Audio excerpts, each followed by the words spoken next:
This is the Logistics Monk Show. We're so proud of everything that we've accomplished so far. It's been a small journey, but nonetheless, you got to take some simple steps before you go on to that brick road of what you want to do in life. One thing I've really been proud of on this show is that I've got to interview people from different walks of life, but our main guests that we've had on, I would consider them friends. I've learned from them as somebody who is an avid learner. I'm able to learn lessons from different people and put it into my own life. So today we have somebody who I just admire so much. And I was telling her backstage in our green room that I like to interview people that I know so that I continue to learn from them. And how did I get to learn? How did the universe bring me to that person? For today, the person is Jen Couto, who's an amazing person that I actually came across when we had Clarissa Page on our sales podcast show a couple months ago. And I've been blessed to see her journey in life. And we'll talk about that a little bit more. But the part that I came in and I started following her, she was such an amazing part of her life where she's like inspiring others. And that's what she leads her life to do, inspire others. She has an amazing Instagram profile. I believe there's on Facebook as well. And amazing podcasts, hundreds and hundreds of podcasts that she's definitely done. But she has the mission of basically helping people help themselves so that she can kind of grow as well. So without further ado, I want to bring on to the guest, the Logistics Monk Show, Jen Couto. We're so excited to have you on. Good morning. How's it going? Hey, good morning. Is it morning still? Yeah, yeah. Yeah, we'll go with the morning. Well, we're airing on Monday. I don't know why I said that because I think as I do the daily show, I kind of say, "Hey, good morning, good evening," whatever it is. But Yeah, we are airing at 5 o'clock on Friday, on it's Monday. daytime. Sorry, so well, we'll kind of it'll be morning for somebody. I say Jen all the times. But how are you doing this morning? How is everything been going on with you? Or thank you so much for coming on our show, first of all. Thank you. Thank you so much for having me. It's great to be here. Yeah. And this morning's been great. It's the weather is finally warming up here in Toronto, so I'm very happy. Yeah, we've had the past 2 days have been really, really cold here in Toronto. If anybody's in Toronto as well, but now we're starting to heat up, and that's a perfect time. I truly believe that for everybody when seasons change and do different things. So, Jen, can you tell a little bit about yourself, like that origin story for any like comic book nerds out there? Every superhero or superwoman has a origin story about themselves, and we're here to share yours. Yeah. So my name is Jen. I've been in the fitness industry for over 8 years now. I'm a mom of three, also a dog mom of two. Um, Being in the fitness industry for 8 years, I was doing personal training before we went into our lockdown. And then I became an online health coach. I wanted to take fitness out of there because fitness has such a connotation, such a stigma or an aesthetic appeal to it that I've always had a hard time attaching to because fitness was so much more for me. Um, and so enter this huge step that I took last year to go to India, and it was kind of done on the fly too. So yeah, it was, I would say, August where I was like, oh man, just something's missing, after being locked down for 2 years and being in the online space and thinking it was the greatest thing because this is everything that we had all asked for. It's like, we wish we had more time. We wish we weren't sitting in traffic. We wish we didn't have to go into the office. And then it happened, and it happened for way too long. And then it was like, oh, this is not what I like, you know? So I said I need something more spiritual. I could never figure out how to market myself in the fitness space with that element of spirituality. I found every time I was trying to market myself, I found myself trying to fit into the fitness industry. And so I was really struggling from an emotional standpoint too, last year around summer. And I don't know what. I just said, like, I need to, I started training with a teacher who actually studied in Rishikesh, India. She lives in Israel right now. And I was doing inversions with her for about a year. And she was just different. I mean, her profile was different. It's the reason why I hired her as my yoga teacher. And then when I found out she studied in India, I was like, whatever you got, I want. So I need to figure out what this place is in India. And I had no idea what I was in for. But I did it. I messaged a few schools. I asked them if they had a scholarship available. Money was a little tight at the time. And the first one I messaged was like, yeah, absolutely, we have a scholarship for you and you can come in January. So I was like, perfect. Kicked off right January 2nd of this year. And so this is where I found myself for 2 months earlier Two this year. months. 2 months. Yeah. So I want to take a little peek back of everything you just said, digest and kind of peek back a little bit into it. Mhm. So one thing that you said that really resonated, and I want the audience to understand that too, was, we wanted to work from home. We wanted to be around family more. We wanted to get rid of that commute, right? And if you're in Toronto, any place, you can literally drive in Toronto and be in the same place in Toronto in like 3 hours, and you're still in Toronto with the traffic and all that fun stuff, right? And for me, I agree with that so much because I've been working from home prior to COVID. So one thing that's going on in my life, Jen, right now is that I'm like, do I get like a part-time job, maybe in like a mall or something like that? And people might say, like, why would you want to do that? But it's just like I miss that face-to-face interaction with people. I work in sales and being able to like read people and try, and I'm kind of tired of the Zoom meetings. I'm kind of tired of like the emails, and still I make cold calls and things like that. But coming back to it, I think that we've lost a little bit about that. I think like everybody just wants to work from home, work from home, work from home, and it's great. But then you look at the places that depend on people being in the office, right? You look at coffee shops, you look at the malls, you look at those little stores that people don't think about. One of the other things that you said at the beginning was that there was a stigma with fitness, that you kind of just didn't agree with or didn't, because like it's very aesthetically, like everybody kind of wants things like Arnold Schwarzenegger, or like, how many weights can you lift, bro, or something like that, right? Or all these muscles. Can you talk a little bit about that? Because I think it's just so important for people. How important is it for somebody to go day in and day out, work at something that they don't see progress in right away? Yes. I'm so happy you mentioned Arnold Schwarzenegger because this is always what it comes back to is the bodybuilding industry that really did a number on our idea of what health is. That was our starting point, right? It was all based on aesthetic appeal, and the more chiseled you saw somebody, the more healthy you perceive that they were. But then we've come to find out that they're actually very sick. Just because somebody looks a certain way does not mean that they're necessarily in their best health. This is especially damaging, I found, with women, right? So, being in the online space, you know, it was all about aesthetics as well. Because when you turn on Instagram, it's like the before and after is what people want to see. And that's how they determine, oh, okay, this coach is doing really well and getting these people progress, right? So this is also what I kind of fell into. And while I had many success with people in turning their health around in that time that we had together, I always found, especially for women, that they would fall off, right? And they would revert back to not only the weight gain, but the habits, and then the anxiety, the worry, the depression, and the fixation, almost an obsession on trying to get back to this, chiseled body that they had when they were 20 and 30. So I'm 41 now, and COVID, I was 39, right, when COVID was happening. So for me, I was like, okay, I'm entering this stage in my life and I feel fine right now, but I also know perimenopause is around the corner, menopause is around the corner, and the whole bodybuilding industry missed out on educating, especially women, about this stage of our life where it completely changes the game. You can't count calories anymore. It doesn't make a difference. That's not going to determine, your hot flashes, your mental health, your stress levels. And it's certainly not going to help you manage your weight gain, at this stage in life. So there's so much more that we need to understand, not only for what determines health, but also the spiritual component that goes with the sticking power in a health routine. If you don't value yourself, if you don't know who you truly are beyond all of these images, it's really the statistic of people that fall off from their transformation is 90%, you Yeah. know?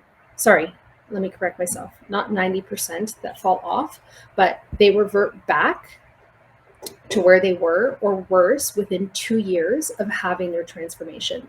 That is 90% of people. That is crazy to think about because that's why I think like fad diets are like you see those gimmicks and they come up, right? Like whether it be like the Atkins back in the day, and maybe there is some value to some of these diets that are coming out there. So we're not trying to displease them or anything. But one thing that I really love that you said, Jen, was that we can fix our physical, we can make our physical look right, but what's going on internally? Where's that spirituality looking like? And as I'm getting older in my life and my journey with my wife and my partner, it's just that you know I grew up like a pretty religious in faith and all that stuff, but then I'm Mhm. kind of realizing that we're a little bit more spiritual, not to kind of there's lessons from every religion or any kind of person that you can learn from. Can you talk a little bit about like what spirituality, what does that look like within for you on your journey to the path that you've taken leading up to going up to India? Yeah, so I grew up Catholic, and then in, I would say, my mid 20s, I started seeking more because I kind of grew out of Catholicism, or I just didn't understand, what it is that I was doing in that upbringing. And so I stepped into Christianity, and that wasn't it for me either. It was for a short time, but I found it fade, right? Because again, I couldn't make sense of a lot of things. And so when I mentioned my teacher, taking me through inversions, something that I'm just using my physical body. And for me, the motive was just, I just want to be able to stand on my head. Like I'm 40, I want to be able to do this now. And so when I found her and she started taking me through asana practice and she started talking to me at the end or throughout our session, about, creating more space and taking a moment to take time with myself and being with myself and thanking myself for what my body's been able to do in my practice. And I was like, this is so different, this talk of the self, where previously it's always been about the physical self, right? Like, I want to stand on my head, I want to look good, I want to have my hair done, I want to have my nails done. And now you're talking about loving the self that has had the willpower and the determination to get to this place, and put in the work to get to something. Because I don't know if you've ever done inversions. It's very, you lose proprioception when you're upside down. It challenges your mind quite a bit. It challenges your breathing. I mean, asana in general does, in very complex postures. But this was like, okay, this is that spiritual element that I have always felt that now she is verbalizing for me. I have felt these things when I was in the gym, and so now going to India, I will say that I thought it was going to be a lot of asana practice. I thought it was going to be like a yoga boot camp, you know, and then the amount of pranayama and meditation, and I was like, what is this that we're doing? And the crying and the releasing and the descriptions or the understandings that were unveiled about who we are beneath all of these things, the titles, the things we do, things we aspire to have, you know. Um, I don't know. I can't explain. It's bigger than just what we can do for someone or Mhm. what we can do for ourselves. It's what is our place here in the collective to really elevate all of it that is here for us, humanity as well as the planet. And to what extent are we willing to go to do that? Are we only willing to go to that extent when we're comfortable or when it's easy, or you know are you so committed that you're willing to lay your life down on the Mhm. line for the things that you stand by? And for me, that's what spirituality is. It's the value of another human being. What value do you hold in that, and how far are you willing to go for that? Is it just words, or is there truth behind your words, if that makes sense? Yeah, especially if there's actions behind it too, right? And I think Yeah. when we're looking at something like that, and I first and foremost, I love your description of what spirituality is because, as you would kind of know, like we use that word dharma, right? It's your duty to kind of fall, like we use it in Hinduism, where it's our duty to kind of like read the Bhagavad Gita or the Ramayana or whatever, and talk to different people and share our experiences with them. One thing you said a lot about earlier was that your teacher, your mentor, your guru, your teacher from Israel, who did her teach everything in Rishikesh. Yeah. The message for the audience I want to give as well, Jen, is like, you never know who your next mentor is or who the next person who's going to change your life is going to be. So be open to it. And I think it's just so important because, like, when I kind of started doing this podcast, I came here by circumstance. People message me and be like, hey, you seem like a pro, but I was forced into this because, like, one of my good friends got cancer and he's like, hey, can you step in for me? So when is those actions, like when you're talking about, hey, are you going to deal this with actions? Are you going to come in here and actually want to do it, or are you going to want to take the easy path? And Yeah. are you going to challenge yourself every single day? Like you mentioned, like India, it's something that you really can't put into words, right? I saw like the stories, I saw the posts and things like that, and there's no way it can be described in words, but we're going to try to because we're a podcast, right? So what are some lessons that you learned? And well, first and foremost, like you said, take us through that journey. I want to be there with you. You went January 2nd, so the first day after New Year's. Regardless if you celebrate it or not, that's the first day after like a new year, new me. Everyone's got the resolutions, all that stuff. What did that feel like? Getting that ticket, hopping on that plane, taking that layover. What was the feelings like before you even stepped foot on Mother India? So first, like I have a partner, I have children, and I have two dogs. So it was challenging to leave for 2 months. But then when I was set to go, we had a huge storm, and then the plane got delayed. I was stuck in Montreal for 3 days. So I didn't get to India until like 5 days later. It was supposed to be a 2 day trip. It took me 5 days to get there. So when I landed in Rishikesh, and I landed on New Year's Eve, actually, and so when I got there, I remember as the plane was landing in Rishikesh, the feeling of an incredible amount of peace. And that same, oh, I don't even know. I know you can understand this, okay? But there's the Vishesha caves on the Ganga, where the great sages and meditate and mystics have meditated, and there's like this. It's a dense silence, peace that exists in those caves, and it's incredible that when you land there, you feel that same thing. So gratitude, an immense amount of gratitude. I still pinch myself. I can't believe that I was there. I've traveled to many parts of the world. I've seen quite amazing things and I've experienced some amazing things, but India is like the people, the food, the culture.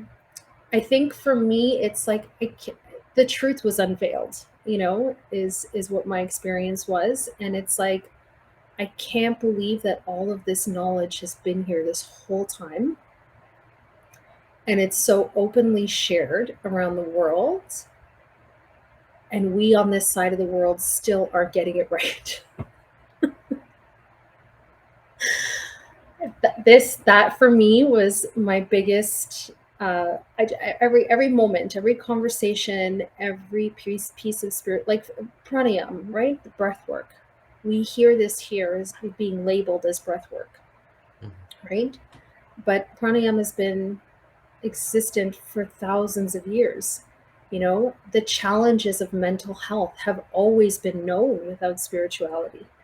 India has always known this, and I feel like we've just come to these realizations of late, like we haven't been listening to the knowledge that's been here for us, so I'm just so grateful to have been there. And now I understand when people are like, wow, you went to India? Like, I hope to get there one day. I'm like, you need to get there one day. That need not be like on your wish list. You need to actually make it, because there's been nothing else that's been more life changing for me anyway. And I'm sure a lot of it has to do with the Ganga. A lot of it has to do with sitting for hours in meditation in discomfort in the cold. Those mountains are cold in January like you've never felt, you know? but you braced with it, and that was a really cool thing. So like you just said, you had that sense of relief and that gratitude when like the plane landed as well. And for anybody who's new, like watching it, and that's what our audience is for, like I kind of like to paint that picture for them, right? So what, like you went to Rishikesh and everything like that. I know Jay Shetty, he was in Toronto a couple months ago, and he was talking about his experience at Rishikesh because he was a Buddhist monk. No, he was a Hindu monk there. Yeah. And that's kind of been his persona. And I might have taken the logistics monk thing from him, but the moniker. But he's somebody that I definitely look up to. And when he mentions that his Rishikesh and finding your Rishikesh, Mm. what would your advice be to somebody out there who's looking for their Rishikesh? Maybe it might not be India itself. Maybe it might be somewhere home. Maybe it might be within. But what advice would you have for somebody looking to find their Rishikesh in their life? Hmm. I mean, I associate yoga with Rishikesh, right? And I also associate the truth with yoga, the truth within ourselves. So I would say if you're looking for that level of peace, that level of knowing within yourself, gosh, make sure you find a yoga class that is authentic to this is the biggest thing. This energy I feel can be transferred. I mean, the Ganga energy is like no other. I don't believe that you can find any waters in the world that feel like that.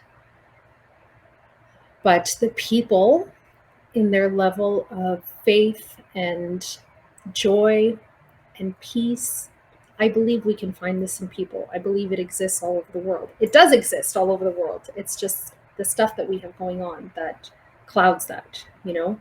So if we can find authentic classes, yoga practices, then I believe that you can find this. And there aren't many here in the city of Toronto. I will say I'm looking very, very hard. So I'll tell you there are not many, but there are some.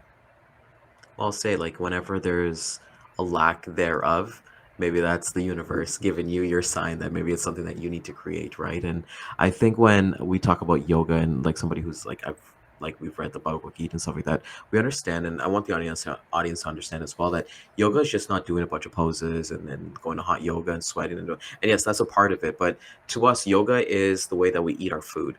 The way that we treat other people. Even coming back to our food, there's something that I read a couple weeks ago, which actually made sense. It was like drink your food and chew on your drink your food and chew on your drinks. Be mindful of every single time you're having that meal and being present. And yoga is a way of life. And one thing you said about like we're a little bit slow to adapt from everything that's come from India. You look at the Ayurvedic medicines, like you see turmeric everywhere now. Everywhere that's kind of like the hot new thing right now, the turmeric lattes and all that stuff. But Yes. that's the one thing I love about India and I love about Hinduism and even Islam as well as a whole is that this is our books and this is our stuff, but it's meant for everybody. Everybody's inclusive. There's no like, this is mine or you got to do this way. This is for everybody to learn, even if you're not Hindu and things like that. So for you to kind of, somebody from Toronto having a guru out in Israel and then actually lead that way to India. Can you talk a little bit of what your daily life looked like each day would look like for you, like times you woke up, things you did, just to kind of give the audience a picture of what life looked like in that ashram. Was it an ashram, by the way, or It was was an it? ashram. Yeah, it Okay, was an perfect. ashram. So it was right by the Ganga. So in the morning, we would wait. We would only have Sundays off. We would wake up at roughly 6 a.m. in our first hatha or ashtanga, depending, because I was there for 2 months. So I did hatha in the first month and ashtanga in the second. So there would be a yoga class at 6:30 a.m. And then after that, it was pranayam and meditation. That would last 90 minutes. The yoga class prior was also 90 minutes. We would have about an hour for lunchtime, and then we would come back into, oh my goodness, we do meditation. We do meditation again. Um, I miss mantra. We had a mantra class as well. Um, we would have breaks in between lunch. Lunch every day was vegetarian food, of course, right?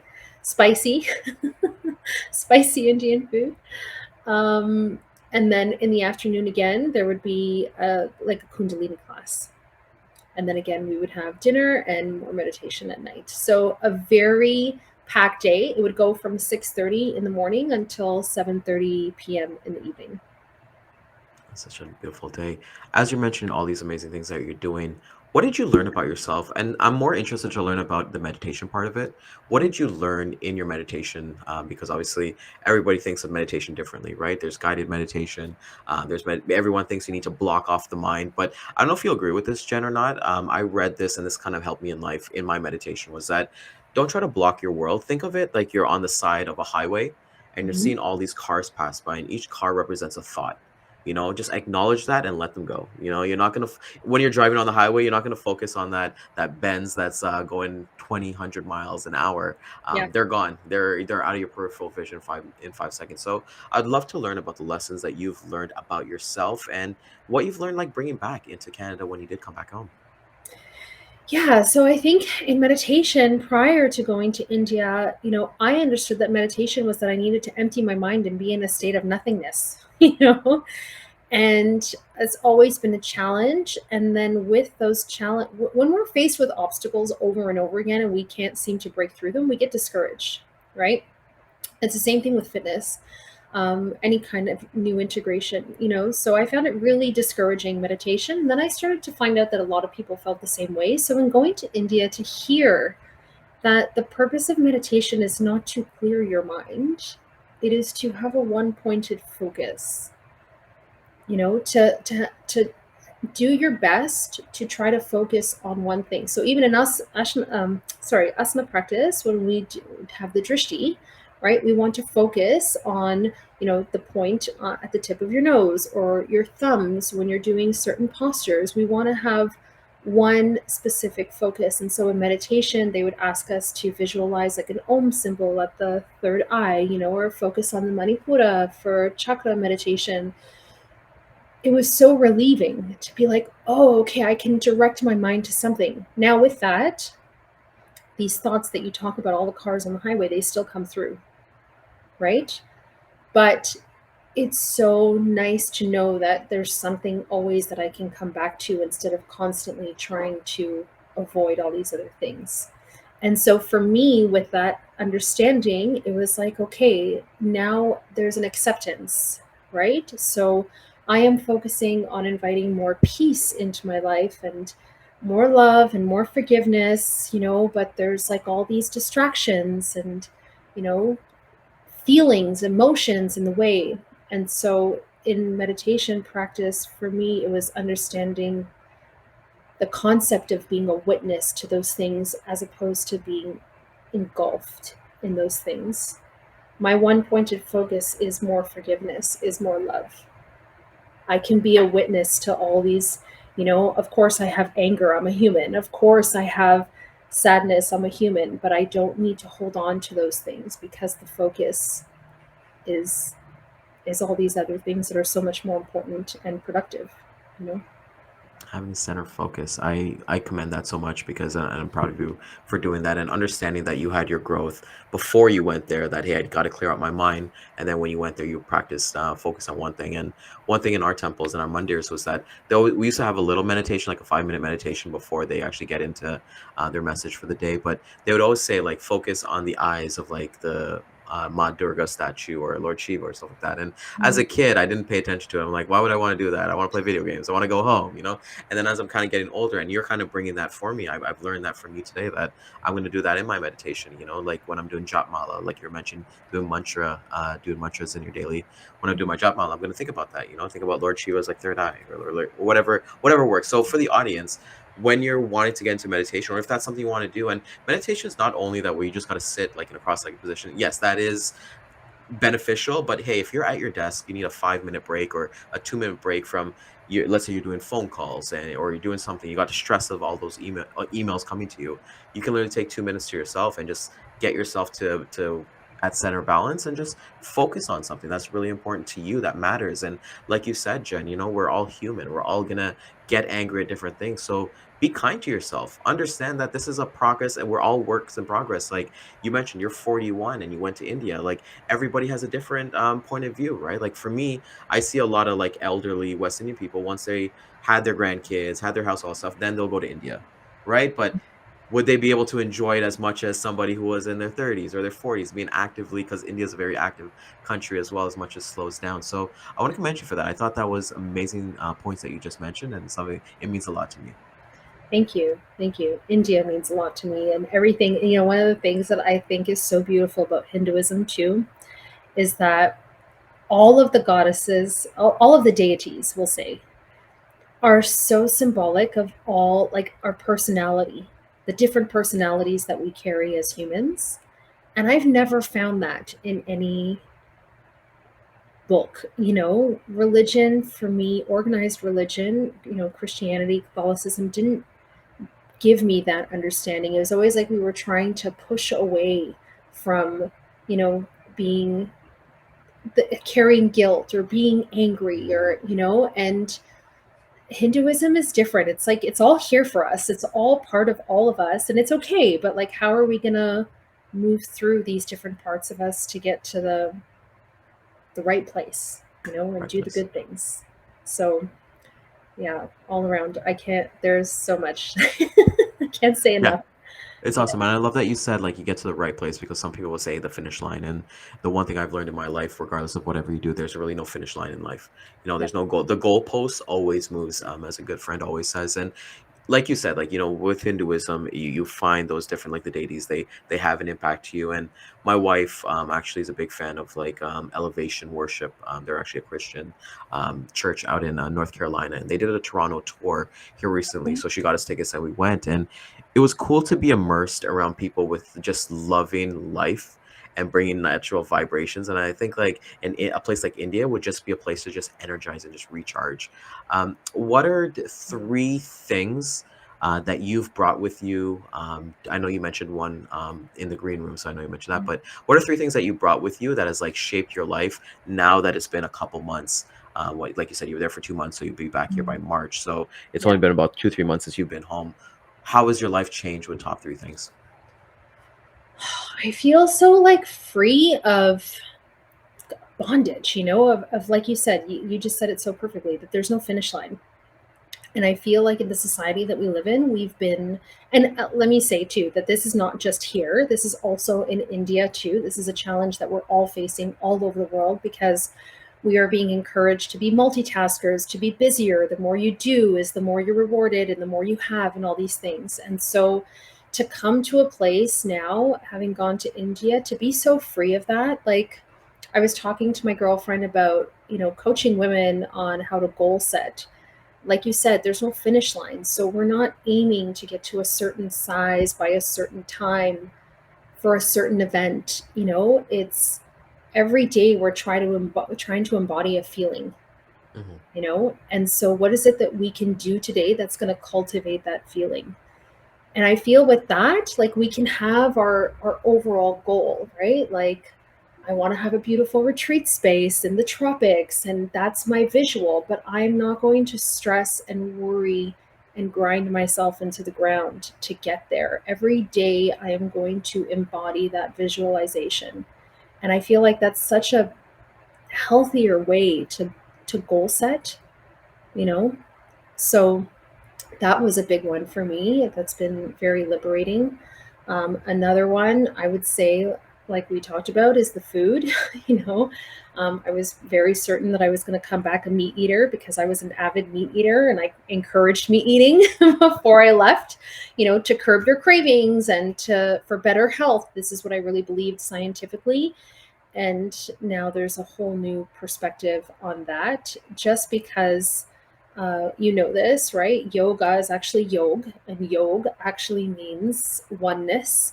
And this oneness is our connection to our brothers and sisters everywhere and every living thing, everything on the planet, and that's animals included. So that's been a big one for me.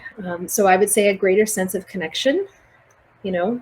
Um, And then the third one, I would say, while I was in India, my dad had passed away.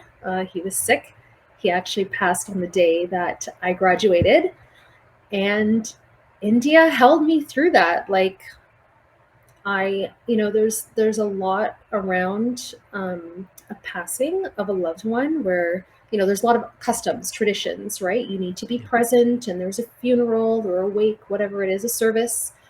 Um, but yoga, India, the connection, the feeling of oneness. It's like it didn't matter where I was in the world, you know.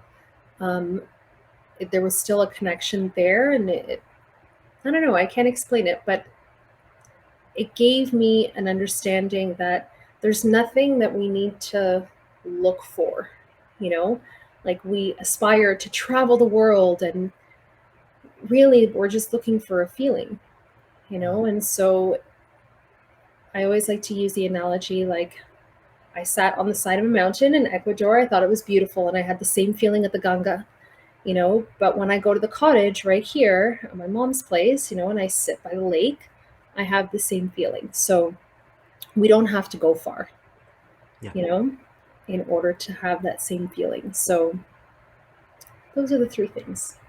Thanks. And first and foremost, thank you for sharing. Yeah. I do want my condolences for your dad, because I know that would have been hard for Thank you. you to be there. One thing that you said is that we chase experience, sorry, we chase feelings, which is what we should do, right? And I think that is so important. When I look at whether it be like your paycheck or things that you want to accomplish, it's just like you're not buying these physical items just to kind of have them, right? Like give you a quick example, we just finished up our backyard like this week. We didn't pay to finish our backyard. We pay so that we can experience our family coming to our house for a barbecue. We paid for our dogs to enjoy the summery weather, outside completely, not in grass or like clay and all that stuff. So I think when you go to an experience like something like India, you're not going there just to go to India. You're going there for the energy that's there. You're going there for the people, right? And I'm sure you connected with so many of your peers in the ashram, especially like during your father's passing, if you did share that with them. But you're going through a journey together. And you just make so many. It's really important to be in different rooms at different points in your life, because the universe itself will either close or lock doors for us.